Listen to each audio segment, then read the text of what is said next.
York. It is media day for the Nets and for the Knicks, also the Pelicans. We're going to get to them a little bit later. But players and coaches, they spoke this morning ahead of training camp. Here's what new head coach Mike Brown had to say about coaching his new star point guard. Take a listen. You know, he seems like he's a versatile player, and the biggest thing that I want to do for him is try to get him, as well as everybody else, easy shots. And one of the easiest shots in the game of basketball is a spray three. I'm a big proponent of touching the paint and spraying that basketball for a catch and shoot three. And so within what we do, we're going to try to get him a lot of those. Obviously, everyone being new to this is going to take some time, but very excited to get to learn more and understand his philosophies and his concepts. And I think once we get started, we're going to go off to the right path. I'm excited for this team. You know, we have great depth that gives us a chance to feel good about any part of the season, whatever the trials and tribulations, the ups and downs that go on, that we have a team that's fully ready to go regardless of the situation. Dive in there. Sham Charania, Brian Windhorst, and Kendrick Perkins, of course, joining me as well. Our front office insider, Bobby Marks, he will be by in just a minute. Brian, there's a lot there. The Knicks diving straight into the X's and O's of the season. What was your biggest takeaway? What do you think fans should know after listening to the Knicks today? Well, Malika, I am very fluent in training camp speak, so let me translate this for all of our viewers.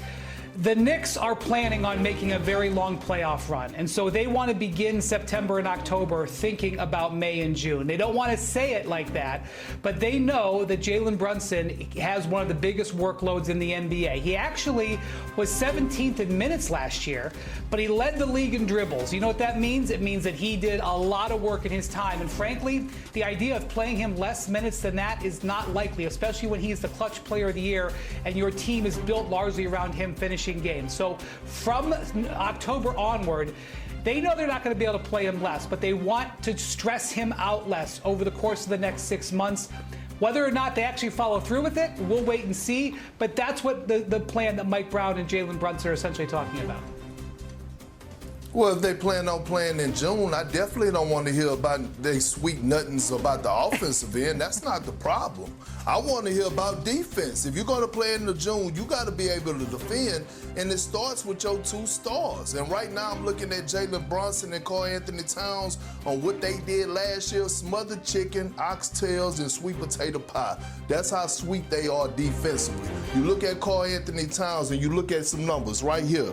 He ranked 43rd out of 50 qualified players in field goal percentage allowed. He was getting scored on 60% of the time. If the Knicks are going to take that leap, getting to the NBA Finals, trying to win a championship, it's going to be because of Karl-Anthony Towns and his ability to be able to anchor the defense.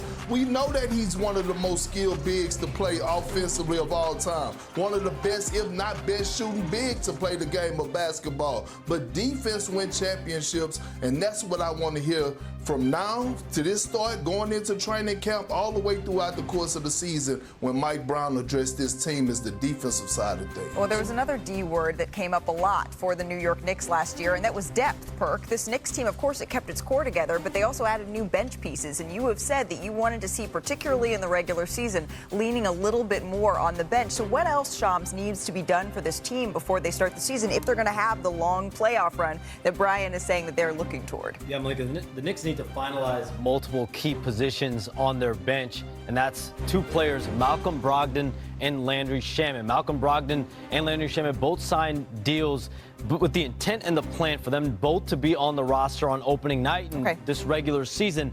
Brogdon, I'm told he's expected to play a key bench role in the rotation. Landry Shamet's a guy you can kind of plug and play whenever you need a player on the wing to eat up some minutes as the season goes on. He's also well respected, but how do you do that? They have a lot of cap issues right now that they've got to work through. What does that mean? But both those players signed a deal. They're expected to be on this team. When you talk about flexibility, I think of Bobby Marks, not because he can do the splits, but because he makes sure that we understand the financial flexibility. He is here with us now. Bobby, when we take a look at the Knicks depth chart here, Mike Brown has said he's not sure who the fifth starter is going to be. How are they going to utilize them? Well, listen, when we look at the players that are underlined, this is the starting lineup from last year.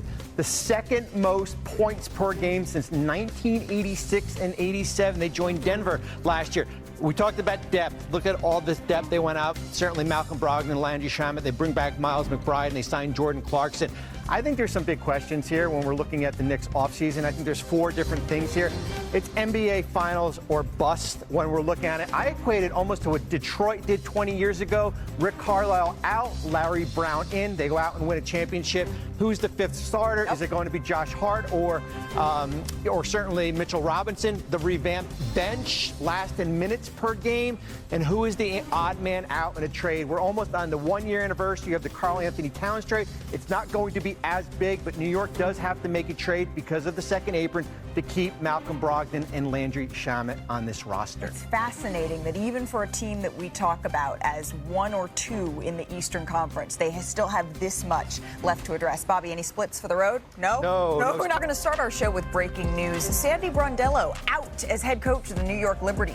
In a statement released by the team, it says in part, quote, Sandy finishes her tenure in New York as the winningest coach in franchise history, and she took us to never-seen-before heights as the first head coach to lead the Liberty to a championship. They ended by saying, we wish Sandy the very best in her next chapter. And here's a look at the numbers that back that up, right? She's also one of 2 coaches in the WNBA history, all time, to win a title with multiple franchises, and her 40 playoff wins. They are the second most all-time behind Cheryl Reeves. So for more on this, we welcome in our insider, Alexa Philippou, to the show. Alexa, this was surprising for a lot of folks this morning. A year removed from winning the title, what exactly led to the parting of ways between the Liberty and Sandy Brondello here?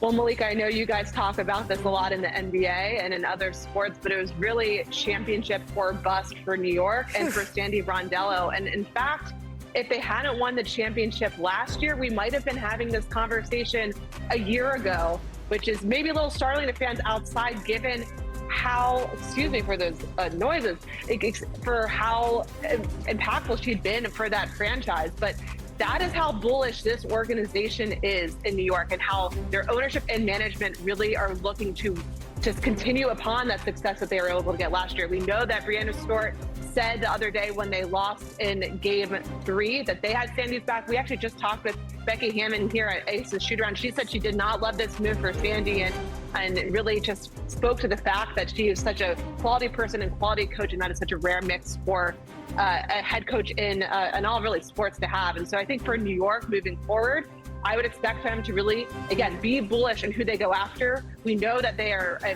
WNBA franchise that invests a lot in a lot of resources, a lot of financial, capital into these decisions. So I think it wouldn't be shocking, though, if they decide to go after maybe someone in the NBA, someone that we might be a little bit more of a non-traditional hire. I do think Sandy Brondello has a great shot of getting hired again. We know what she has done in this league. We know that there's openings in Seattle, for example, in addition to the 2 expansion franchise that are still yet to hire their coaches. So definitely some things to look in developing, weeks and whatnot. But it is the end of an era for sure for Brondello and New York. Yeah, the Liberty said that the search for their next head coach, it is getting underway immediately. We have heard that before in New York, and we've seen it dry out for weeks, of course, in the NBA. I'm really curious about whether or not they're going to go with someone with a lot of experience. That's the thing with Sandy. Coaching a veteran squad, it takes someone oftentimes that's been there before. And Alexa, of course, we will continue to check